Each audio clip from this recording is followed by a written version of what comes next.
So, good morning. Thank you very much for joining. As I mentioned, we are going to be talking about winter appeals today, and we're really excited to have Georgia from Refuge and Jess, our partner strategy lead, here to talk about the work that we did together in winter 2025, which feels like a long time ago now. And we're already thinking ahead of what's it going to look like this year.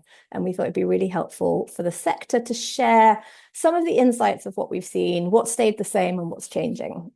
We have been working with Refuge since 2019. So they're one of our longest standing partners, and we're incredibly proud of how their mobilization work has grown from an email list of kind of 3,000 when we started working with them back in 2019 to having hundreds of thousands of people on their mailing list now, and the incredible work that that's powering by fundraising and campaigning. And Georgia and her team do such fantastic work there. So we're incredibly proud to work alongside them.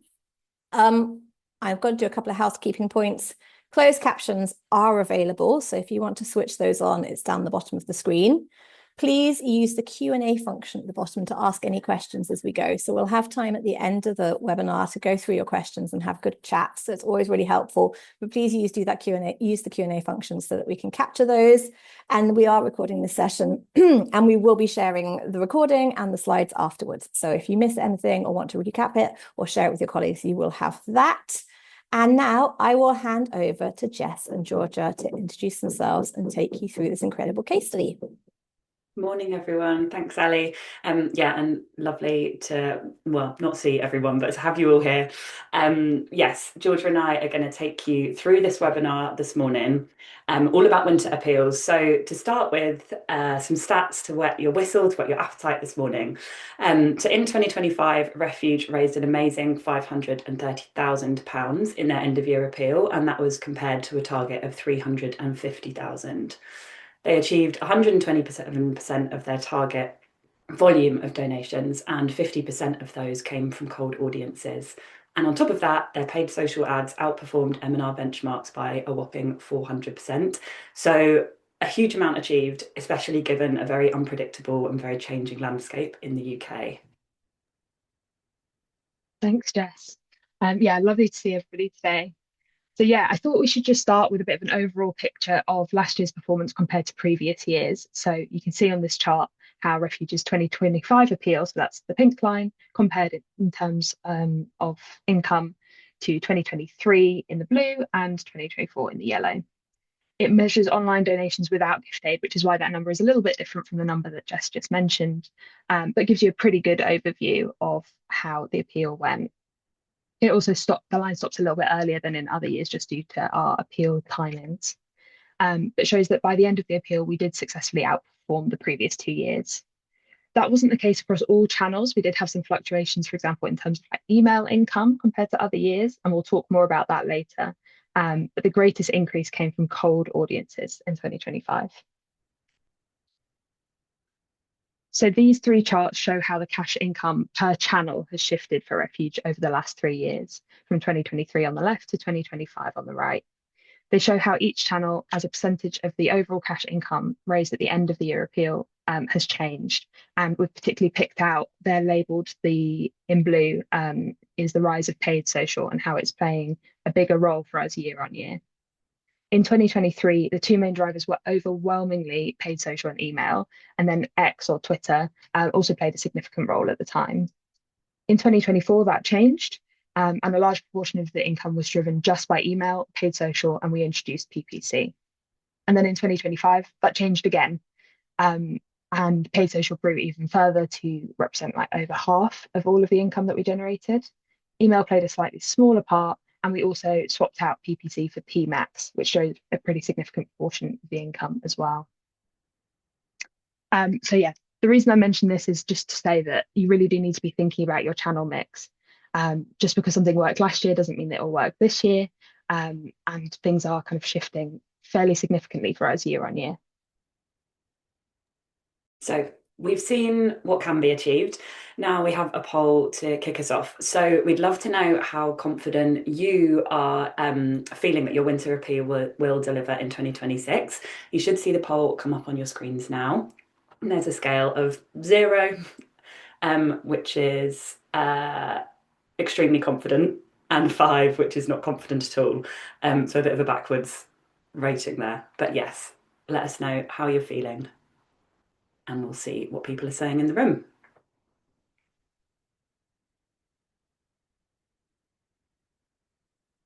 Okay, a mixed bag. A lot of people in the middle. Some people, okay, yes, some people feeling more prepared than others, but that's grand. We've got you no matter where you are feeling in your winter appeal journey. In the next 40 minutes, we'll provide some inspiration in terms of setting yourself up for success, but we'll also be sharing some giving trends to consider in 2026 as well. So these are the 4 pillars that we're going to talk through in terms of creating and executing a really great winter appeal. We're going to talk about tracking, testing, and learning because that really is the bedrock of any great end of year appeal. Smarter planning and tailoring, and we're going to talk about how that enabled Refuge to get the team on the same page, work quickly, make the most of mid-level donors in particular. We're going to talk about crafting a compelling ask and creative. It goes without saying, we all know how important that is and how important it is to stand out from the noise at the end of the year. And then finally, optimising your tech and journeys. So practical things that Refuge have implemented to squeeze the most out of every page and every donor interaction as well. So yeah, let's start with tracking, testing, and learning. We're starting here because really there's no point doing anything else unless you start with this. Setting up effective tracking so that you can see where donations have come from and what does and doesn't work across different audiences, different messaging, different channels. It can take a little bit longer than you think. So we're covering it first so that you can kind of get started with it now. So yeah, get your tracking set up in plenty of time. I wouldn't think about doing anything else, and you can track until you can track your donations so that you can tell what's working and what isn't. And we would suggest tracking everything, all supporter behaviour across all different touch points. At Refuge, we've agreed a naming convention and have a master spreadsheet so that we can share our links with each other. And the example for that is at the bottom of the screen. We then use the tracking to monitor performance both on a really small scale, so literally each individual ad's performance, and on a bigger scale, so whether meta ads are performing better than email or vice versa. And having that data available throughout the campaign allows us to pivot within that campaign window rather than just running the campaign and reviewing at the end and working out what's better for next year. We can pivot kind of in real time. So yeah, you can't learn from your wins or your flops if you don't track them. And once you've got that tracking set up, it means that you can run tests. There are a few examples on the screen of things that you could try, but yeah, just decide what your key testing questions are and what it is that you want to learn throughout your appeal. I wouldn't limit yourself to the odd kind of email test. Think bigger than that. There are so many different things that you could be testing that could have a really significant impact on the income. And depending on where you are in your winter fundraising journey, you might need to start really broad and test things like different messaging framings or different creative concepts to see what resonates with your audience and what drives conversions. Or you might be a little bit further along and you might want to test kind of smaller things like on-page upsells and fine-tuning kind of higher average gifts, things like that. The next up is smarter planning and tailoring. So the following slides that I'm going to run through are what we're starting to think about with our partners as we start to plan end of year appeals. We'll look at what works and what's particularly relevant for 2026 as well. So yeah, as Ali mentioned, planning your end of year appeal in this sort of heat wave that we're having in the UK can feel a bit wrong, but landing on your concept really early means you can do a lot of your testing in autumn and ensure your appeal is the most optimized it can be when you come to then go live. So you're at this webinar, which is a great start. As I'm sure we all know, the planning process can take some time, especially if you're bringing a lot of different stakeholders together. But bringing teams together now to start thinking what the end of year will look like will definitely pay off. And a key question we talk to partners about and we think is really important to agree on is what is your winter appeal season as an organisation? So for some organisations, winter appeal season may run all the way from September through to January. For some, it's sending 4 emails in December and then you're done. But agreeing that early doors is really important. So how early can you start contacting the public and supporters? Can you stretch it out a little bit more this year? And once you've decided this, make sure to start by looking at what worked last year. So don't forget all of the hard work that was done, the learnings that were gathered. Look at your audiences and channels and look at how they performed last year and what that might mean for 2026. So don't let all that previous testing you did go to waste. And you want to prioritise the areas with the greatest potential impact to focus your testing on as well. Roll out your testing, capture those insights so that next year your learnings can inform your strategy once again.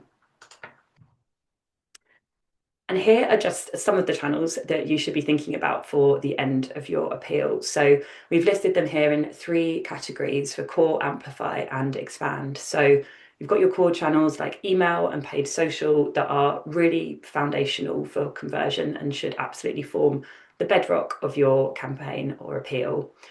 You've then got things like organic social, paid search that amplify your reach and visibility across audiences. And it's worth saying here that paid search has seen a bit of a decline with the rise of AI search, but this still can form a big part of your appeal and should definitely be something that you're thinking about. And then you've got newer channels that we're doing some exciting testing on with partners at the minute, and you could be thinking about to find new audiences that you want to reach, but that you aren't yet speaking to. So thinking about creators or influencers, using them as authentic messengers to reach new and different audiences. You've got Reddit and Mumsnet to engage with specific interest communities, and also platforms like podcasts to engage with audiences in a trusted space as well. And aside from channels, we're going to take a quick look ahead at what trends and insights we all need to be aware of to craft really compelling appeals in 2026. So 3 things that we wanted to pull out as really critical are giving trends showing a reduction in donations compared to 2024. This is probably not a surprise for any of us to hear, but we're going to share our positive spin on it and what we think it means for planning in 2026.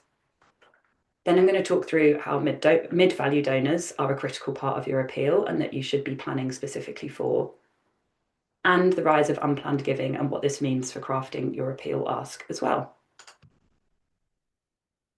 So I'm sure lots of us have seen this, but the CAF 2026 UK Giving Report revealed that in 2025, total giving fell from 15.4 billion to 14 billion across the UK, and the average monthly donation dropped as well.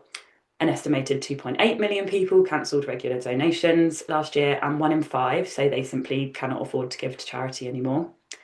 However, Blue State's UK Giving Behaviours Tracker did show us a slight silver lining. So while average donation values dropped, overall participation in giving remained stable at 88% of the UK population participating in some sort of charitable giving. So in terms of what this means, we see this as a shift in how people give, not a total loss of compassion from the public. The public still wants to help, participation stable, but they're being highly selective and cautious with their cash due to the cost of living crisis, ongoing economic instability. And because donors are giving less frequently and cancelling direct debits as well, it means that your end of year appeal is even more critical than ever. We can no longer rely on habitual giving, we have to earn it with compelling and a tangible ask as well. And that second trend around mid-value donors. So the Blue State report specifically highlighted that mid-value donors continue to be key. And while lower and highest income brackets saw drops in donation values, households in the 50,000 to 99,000 brackets actually maintained or slightly increased their average gifts. So Refuge very much understood this in 2025 and focused a lot of specific testing on this mid-value group, and it's definitely key that we do the same this year. So you could do this through both tailored messaging or providing a tailored on-page experience and prompts. You can then look to increase the average gift from this mid-value audience who are still giving at higher rates. And then finally, the third trend, the rise of unplanned giving, and what this means for the importance of tangibility. So that CAF report that I mentioned noted that around 2/3 of giving is unplanned. So that's prompted by appeals rather than a regular commitment that someone has committed to. And 29% of donors gave to emergency appeals in 2025. So in terms of what this means for our appeals this year, with 2/3 of donations being unplanned, you have to think about capturing people in the moment. And charities' answers to big problems can provide certainty in very uncertain times, and tangible outcomes can help reassure anxious donors as well. So in this next section, we'll explore how Refuge does this perfectly with their Christmas gift parcels, where they don't ask financially squeezed donors to solve kind of big systemic issues at Christmas. They ask them to buy a family a pair of pajamas or something like that. And we'll also look at what you can do if tangible gifts just aren't viable for your cause. And I'm going to hand over to Georgia to talk about how Refuge put some of these things into practice in their appeal last year. Thanks, Jess. Yeah, so we really start with one single unifying proposition. And from that, we can kind of build out these tangible asks. So I'm going to start a little bit talking about the proposition, and then we'll talk more specifically about those asks. We start with a proposition around October time. So this ensures that when individual teams, whether that's the digital team or the press team or individual giving, go off to plan their kind of bespoke channel pieces, everyone is singing from the same hymn sheet. We have a shared tone of voice, we have some agreed wording, and it also means that we have quicker sign off. So because we know that some of the wording is already signed off or the general vibe will be the same, we tend to get sign off within 48 hours, which can be really useful for pivoting within the campaign as well. In 2025, we had a proposition made by Chloe Amstein and Hannah Wallace. So shout out to them. Thank you for their work. And it focused on the reality of what Christmas could be like for a child and a mum arriving at a refuge in the run up to Christmas. And then the real difference that an actual donation from a donor could make to their experience. It drew out key emotions, concepts, and wording. And then each channel owner can adapt that to best suit their audience. It focuses on the needs of women and children in refuges, the solution, which is what the donor can give, and the impact of those donations, ensuring that every ask centers the survivor, has a clear role for the donor, and has a tangible impact. And we've kind of seen this as a trend throughout the last few years. So there are a few key things that the proposition needs to do. It needs to be tangible, it needs to be uplifting, and it needs to give hope. We don't rely overly on kind of heavy messaging in our end of year appeal. As Jess alluded to earlier, we don't talk about dismantling systemic oppression during Christmas. That's not to say that we shy away from the lived realities of domestic abuse, but we focus on singular positive emotions, things like freedom and hope, and highlight the positive impacts that donors can have on real families. I want to go a bit more into kind of tailoring for different audiences. So yeah, having this overall proposition doesn't mean that everything has to be the same across all channels. It means that there is a coherence to the messages that people are seeing, but you can still flex to be bespoke in the channel that you're working in. For example, what works for us on email doesn't necessarily work on paid social or organic. And for Refuge, we know that survivor stories perform really, really well on organic social, but they just flop on paid ads. So channel owners have to be trusted to adapt the core proposition messaging for their medium and make it work for their channel because they know what works best. And as Jess mentioned earlier, last year Refuge had a lot of success with middle donors. So for us, that's people that give around £1,000 to £5,000 annually. We created bespoke donate pages with ask amounts raised by 10% or more compared to our standard page, meaning that we could provide a better tailored experience and also increase the average amounts given. We actually raised about 3 times more from this group in 2025 than in 2024. Nice. So the third pillar to bear in mind and that we're going to speak through is crafting a compelling ask and the creative around that. So this is once you've done your planning, you've got your unifying proposition, you now want to roll it out to your audiences and across channels. So what is really important at the end of the year is to give people a reason to give right now. And one way to do that is via tangible products. So in Refuge's case, this looks like parcels and gifts that donors can purchase. And this gives donors a really impactful and tangible way to solve a problem right now, as Georgia was talking about. But the other way to do this is giving people a reason to donate now by creating or manufacturing a moment that people want to give to. So we've also worked with Surfers Against Sewage to do this really effectively on numerous big give appeals where we've published a target number of donors or donations and challenged supporters to help the organisation get there. And the overall feel of these appeals feels much more like a crowdfunder that the whole community are invited to get behind. So it really pulls on a sense of belonging and makes giving right now feel right. And we've also worked with Oxfam on numerous regular Giving Month appeals as well, which brings their community together around a manufactured giving moment. So it's a month where they define a target number of regular givers needed, they provide an incentive and focus all of their communications on inspiring the community to give to reach that target. So a shopping list is brilliant and will work for some organisations, but it's not always possible or the right answer to the problem you're trying to solve at your organisation. So make sure the problem and the proposition match. And for us, that kind of giving moment often centers around matched funding. It helps us to answer that critical question of why should I donate right now? So if you do have the opportunity to get matched funding during your winter appeal, I'd really recommend that you do so, and see how early you can introduce it into your campaign and find that sweet spot. For us, we found that introducing that match funding partway through the campaign works really well. So our winter campaign is quite long. It runs from about November, like the start of November to the end of December. And we know that we'll see a dip in engagement in the middle. So putting that match funding ask in the middle of the campaign really helps to boost things. And we've also found that we need to keep asks to a minimum. So we only send 1 or 2 emails about it. But because we started the appeal so early, it just really raises up that engagement in the middle, a really good energizer. Over the course of our 2025 appeal, we actually sent 12 emails across that like November to December period. It wasn't quite our best year for email income. That was in 2023 when we had our greatest mix of like calls to action and variety of asks. And we also had started our appeal even earlier that year. But we still saw excellent email engagement in 2025. In 2024, we'd actually included numerous match funding requests and had fewer engagement calls to action. So we saw income drop significantly. So in 2025, we reinstated that mix of engagement and direct fundraising asks, whilst also keeping that match funding giving messaging, and saw income increase again as a result, which was great.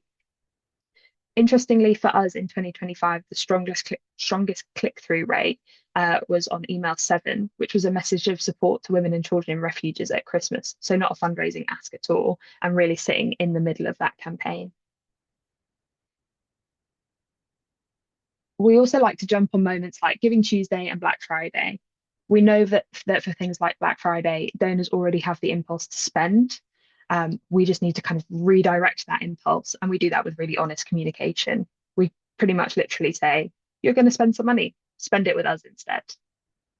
On email, this year we ran a test of match giving related framing, comparing that framing of the same match giving ask, but anchoring it in a moment, which was Black Friday. And Black Friday won out significantly. As you can see on the email on the left, we've centered Black Friday, but redirected people's attention towards our appeal instead. And actually the same thing happened on paid ads. Initially, we tested match giving as an offer on cold paid ads, and it just didn't really take. But the concept really took off when we hooked it specifically to Black Friday matched giving. And actually, our Black Friday email was one of the most successful of the campaign, but the kicker that we sent out afterwards performed even better. A kicker email is where you simply send out the same email as before, maybe with a few lines of additional text at the top. So something like, hey, I really wanted you to see this, or hey, did you see my last email? In 2025, our Black Friday kicker achieved over double the income of the original email, which is great for such little work because you're only adding a few lines of text on top of the original email. But as we're talking about email, it's really important that emails aren't just for Christmas, and understanding that you can't mobilize people around these big appeal moments at the drop of a hat. Your list needs to be active and warm, so they're primed to give at these key moments. And Forward Action and Refuge have worked together on their email programme for many years now, and key to its ongoing success is sending out a range of supporter actions all year round. So they send everything from polls, surveys, quizzes, campaign actions, updates, fundraising asks, thank yous, consistently throughout the year. And on screen now is a selection of emails that I got in my inbox over a 1 month period from Refuge. So you can see the different senders, the different asks, the different kind of content that is coming out, which is like a joy to receive as well. So we've spoken a lot about email, but as we said at the beginning, paid social is also incredibly powerful for your appeal. So last year, Refuge ran ads across Facebook, Instagram, and Google Performance Max, but they saw radically different results across the board depending on the channel, the ask, and the audience as well, which really underlines the importance of testing. So we're going to try and play a little quiz now to see if you can guess the channel that had the highest return on ad spend and with what type of ask. So it should be coming in the chat in a second, but the channels you have to choose from are on the screen now. So A, Instagram, B, Facebook, or C, Performance Max. And the asks that Refuge tested across these channels were A, buy a gift for a mum at Christmas, B, buy a Refuge welcome parcel, or C, buy a Christmas dinner. So please pop your answer combo in the chat. Which channel and which ask combination do you think won and had the highest return on ad spend?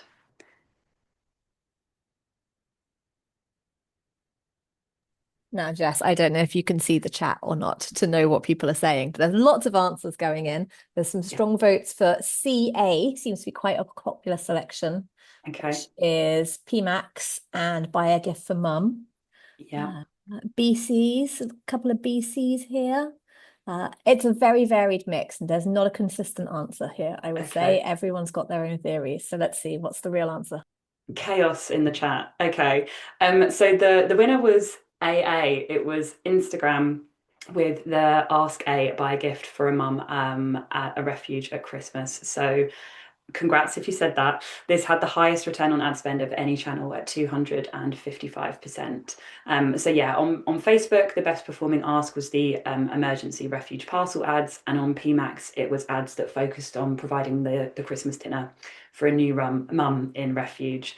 So yeah, just goes to show that how important it is to be testing these different asks across different channels, because you never know what's going to win out.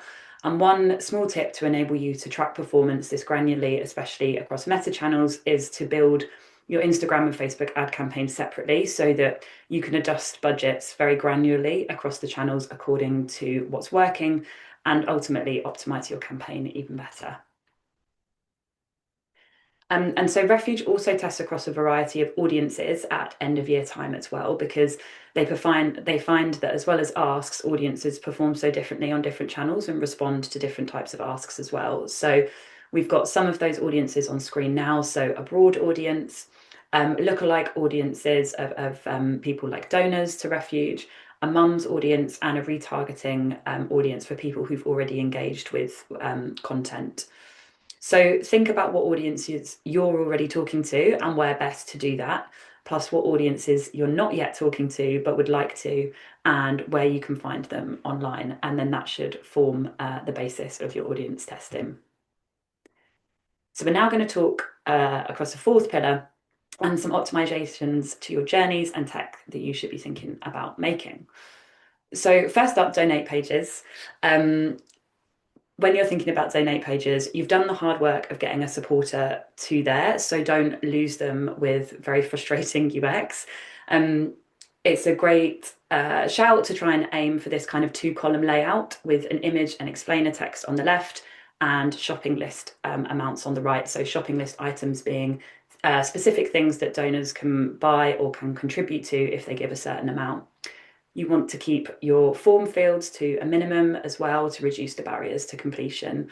And I think it's worth saying here that you don't have to stick with the donate platform that you've got. So during your winter appeal, you're going to be driving a lot of traffic and increased traffic to your donate pages.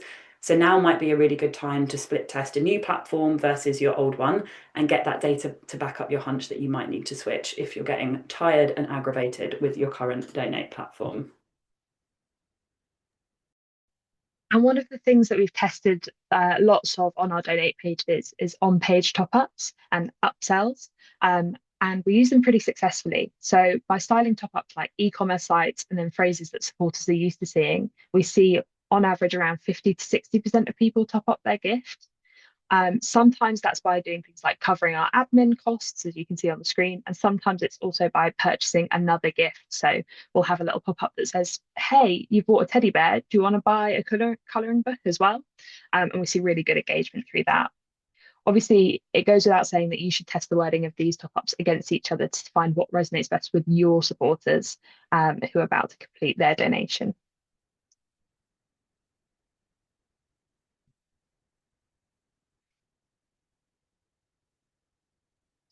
Oh, fine. Frozen. Oh, I think it's me.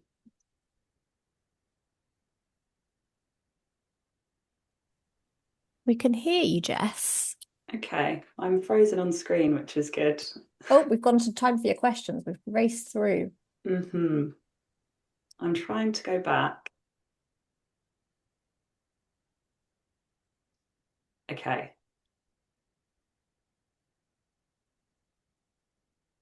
Is that loading on screen?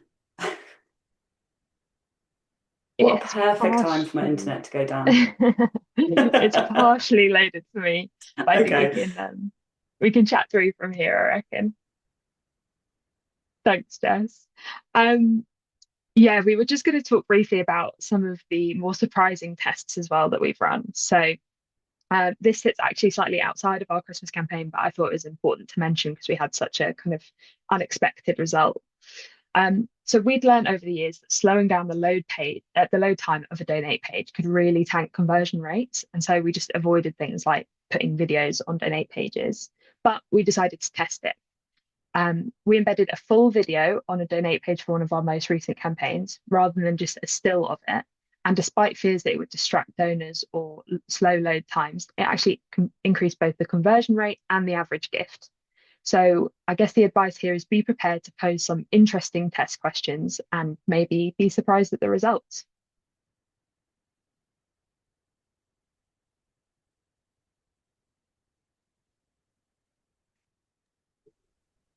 Okay, I've frozen again. And it's telling me that the pages are unresponsive. I think is the last slide, Georgia, the 4 pillars.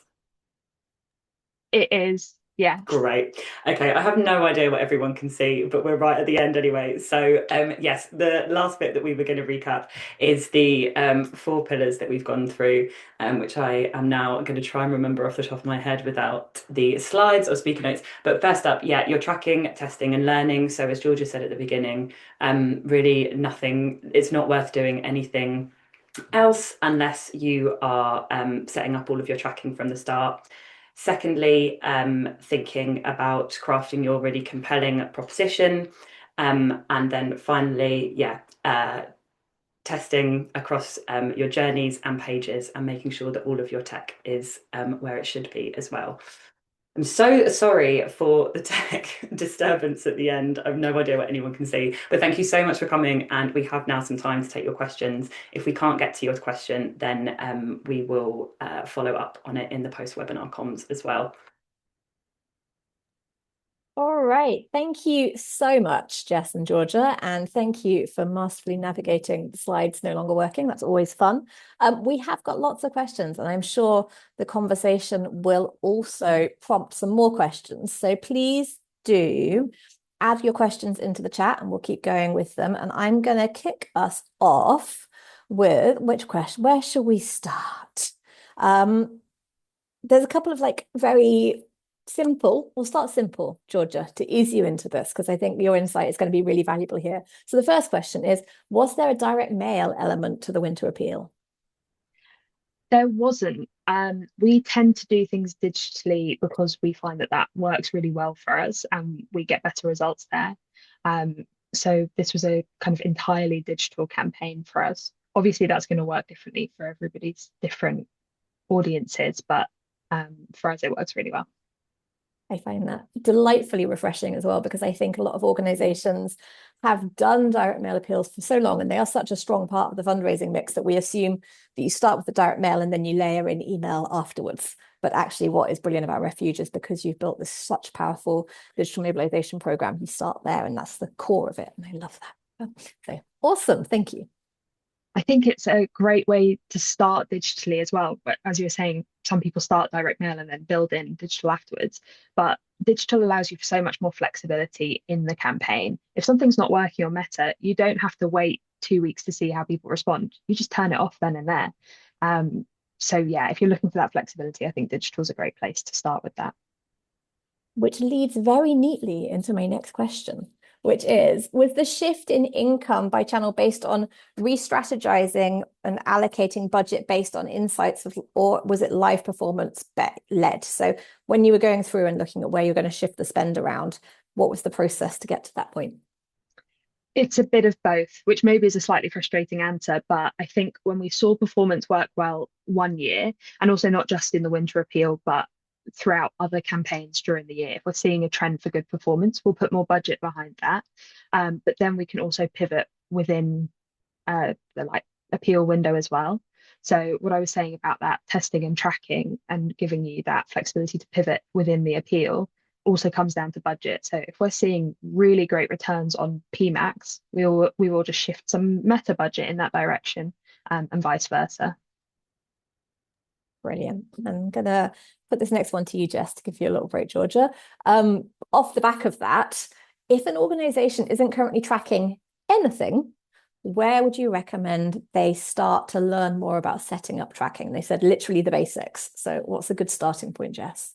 I think, firstly, can you hear me fine? Because my computer's having a complete freak out. Okay, brilliant. So yeah, I think you want to start with asking the questions and agreeing with what it is that you want to track. So ideally, this would be who is coming to your donate page, where are they coming from? How much are you paying to get them there? And agreeing that as an organisation and as a team. And then once you have those questions and you know what you want to be tracking, you can kind of build from there. But I think agreeing that first is key. Brilliant. I've got a couple more questions on ad strategy and on the minutiae of your targeting and tracking, and then we'll move on to some broader strategy questions. Did you test any adverts on Microsoft Bing? We didn't. I think some other teams at Refuge are going to, but at the moment we're still seeing really good performance on Meta and on PMAX. So within individual giving, that's where we're sticking for now. But as we said in the webinar, like things shift year on year. So next year we might be back talking about purely Bing. Who knows? I always really enjoyed the fact that because Bing was like the default browser on some Microsoft things, it's kind of a good place to reach older audiences who don't necessarily pick their own browser. So that was always a fun audience insight. Will you still build your own audiences in Meta, even with them pushing so heavily towards Advantage Plus? I think this is a really interesting one, and I don't think that there is a simple solution. I know other charities have had real success with Advantage Plus or just like broad match audiences, and often that is just the advice that's given out. We test that quite consistently. So most of our appeals, we will run something like an Advantage Plus audience or a broad audience against more specific ones.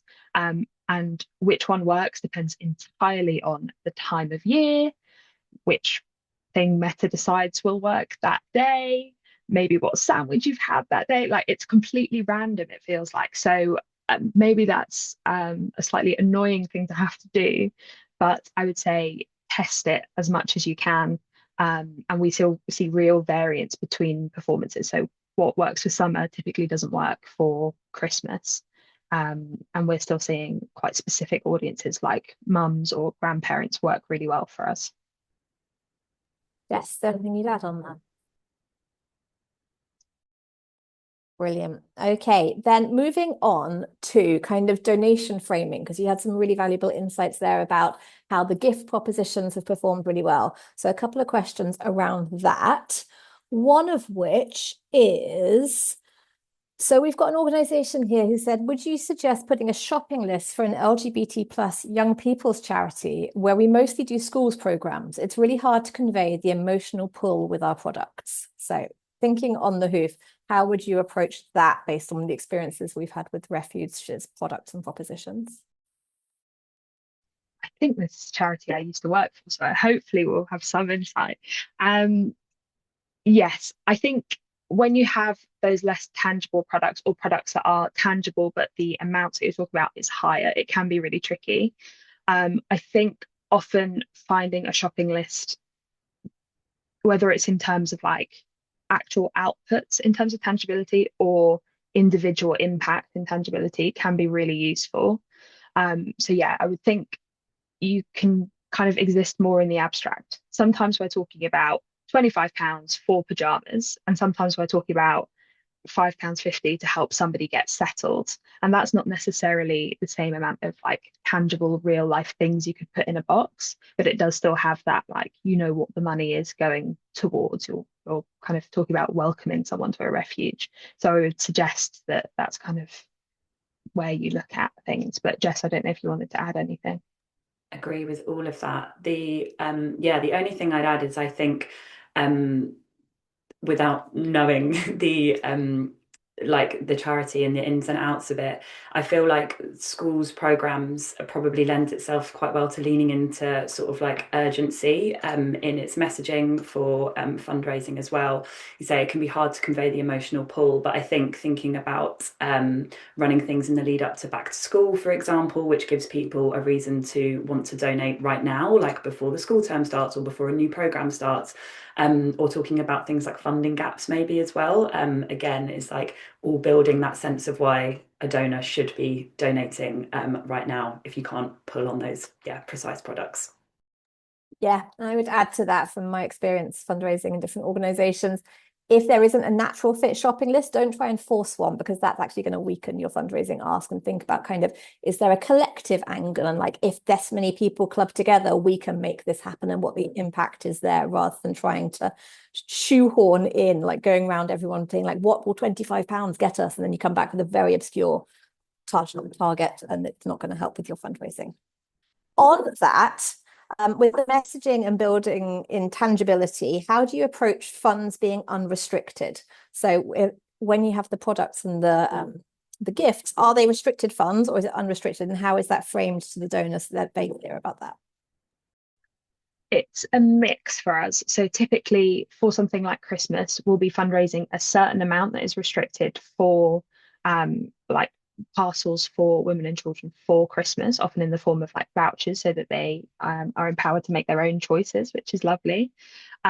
So we talk about those parcels and illustrative costs in that way, with a disclaimer that once we reach that restricted funding kind of target, all of the other funding will go towards whatever is most needed at Refuge at the time.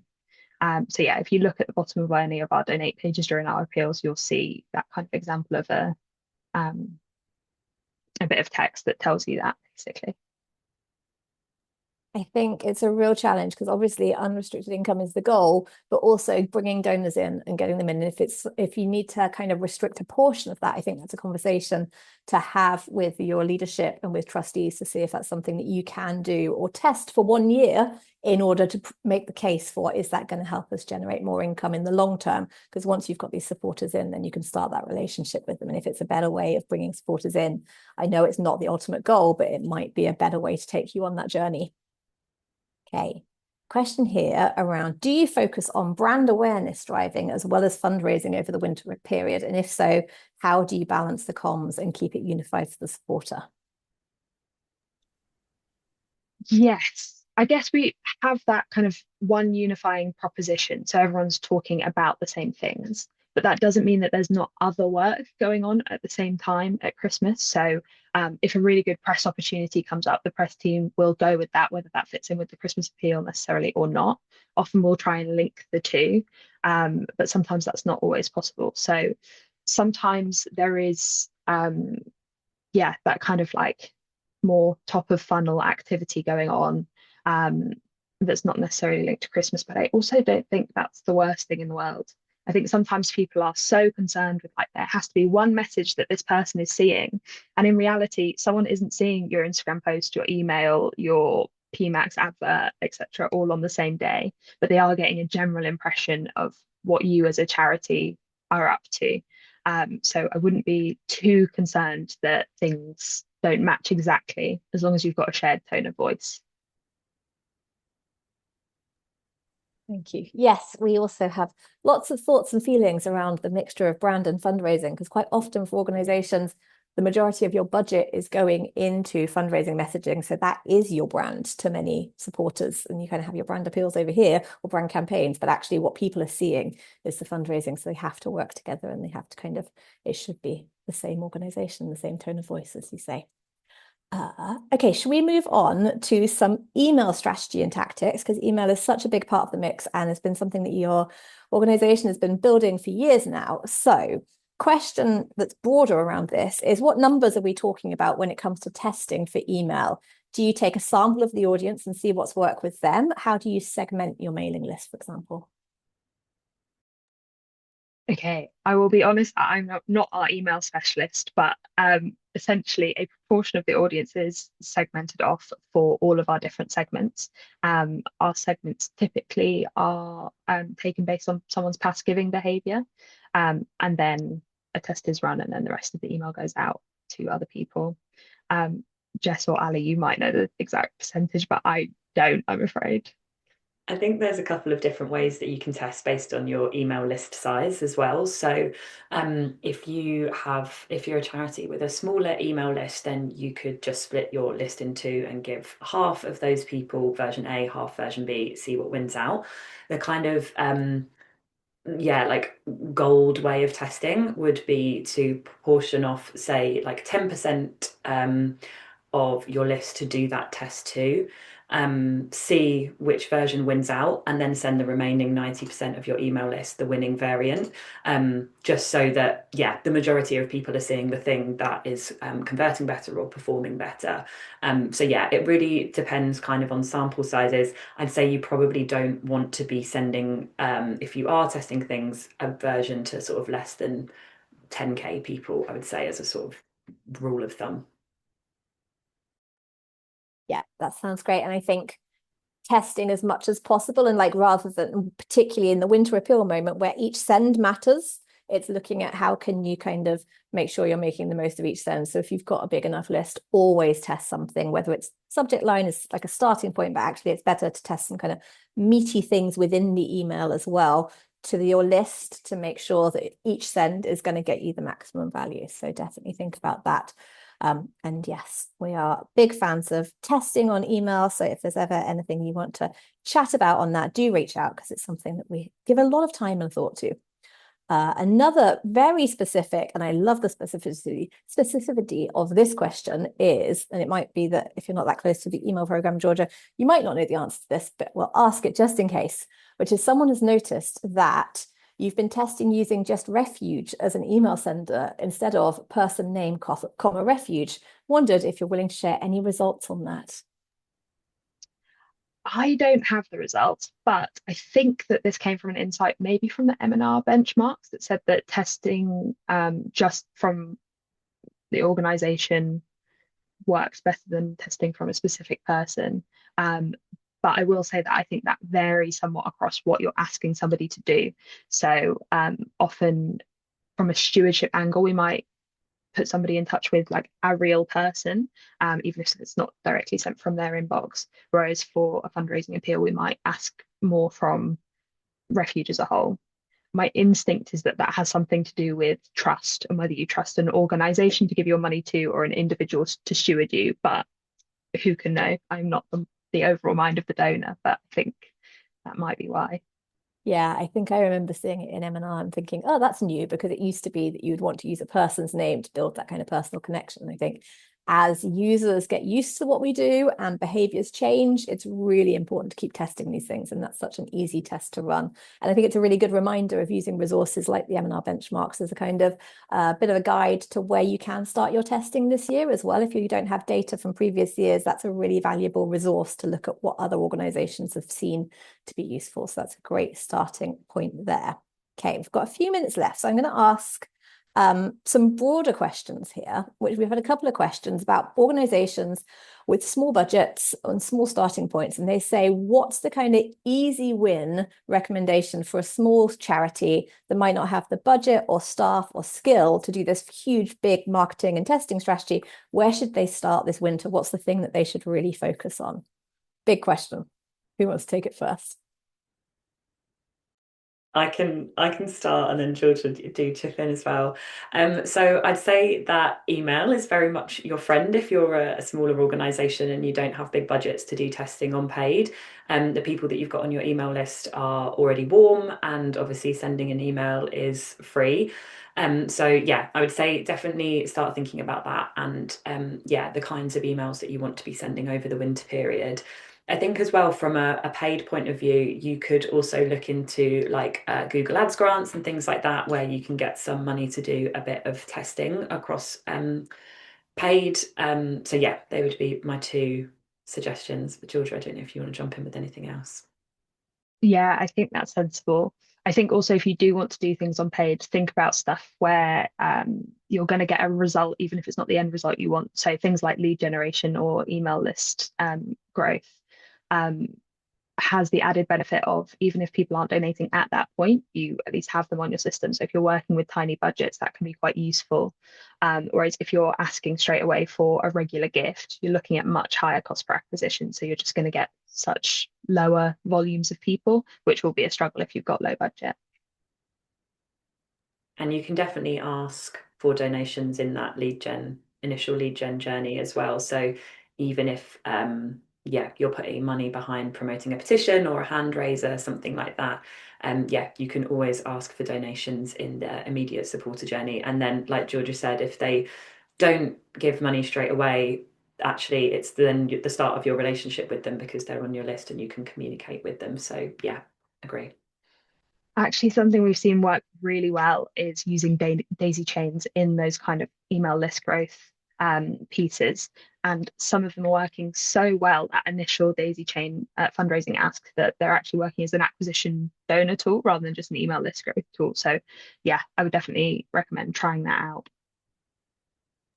Brilliant. I've just seen someone ask in the chat about kind of whether we've got any suggestions or links for resources about how to grow your email list. And we've definitely got a couple of webinars that we've run previously around that. We've done it with Refuge because, like I say at the beginning, we started with an email list of 3,000 or something like that in 2019. Georgia, do you know the size of the email list at Refuge now? I think it's like 180, maybe. Yeah, I have a That's off the top feeling. of my head, but we're in that ballpark.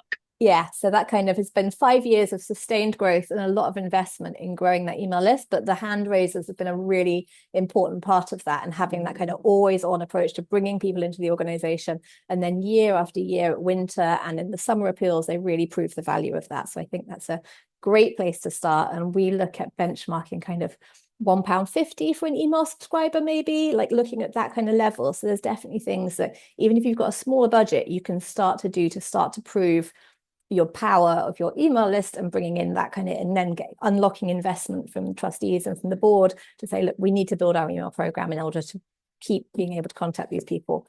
This, as Georgia and Jess mentioned, it's really expensive to get people to donate via paid ads, but it's much better to bring them in at that easy level of kind of asking to subscribe.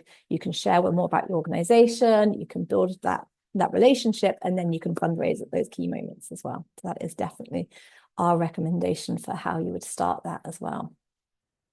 Okay, I think that is the natural conclusion of our Q&A. We've answered most of the questions. We'll have a look through and just check if there's any smaller ones that we haven't had a chance to answer. What we normally do is then wrap that up into a very handy blog post that has all the answers for you. Also, we will share the recording, we will share the slides. And if anyone is interested in kind of getting together and do a bit more of the planning around the winter appeal, we're actually planning to try something different this year, which is running a winter appeal planning boot camp, which will be a one-day training session where we'll bring different organizations together and go through what that process looked like, because we're aware that kind of not all organizations have the budget and the capacity to work with an agency like Forward Action, and we love it when we are able to, but we want to be able to support organizations to make the most out of that winter appeal moment as well. So if you're interested in that boot camp, get in touch. We'll share some more information shortly about that, but that's likely going to be in September. And like I say, one day of training with our head of creative and with the partner strategy lead to kind of go through and plan your appeal together. All I'm going to say is thank you so much, Georgia, for sharing so generously the insights and the expertise that you've built up and the brilliant work that you've been doing at Refuge. Constantly a delight to work alongside you. And thank you, Jess, for sharing all of the work that we've done there. And I hope you all have a really lovely day and look forward to seeing how the winter appeals progress as your planning goes and we start seeing them in the wild in October and November. Okay, thank you. Thanks, everyone. Thanks for having me, Ali.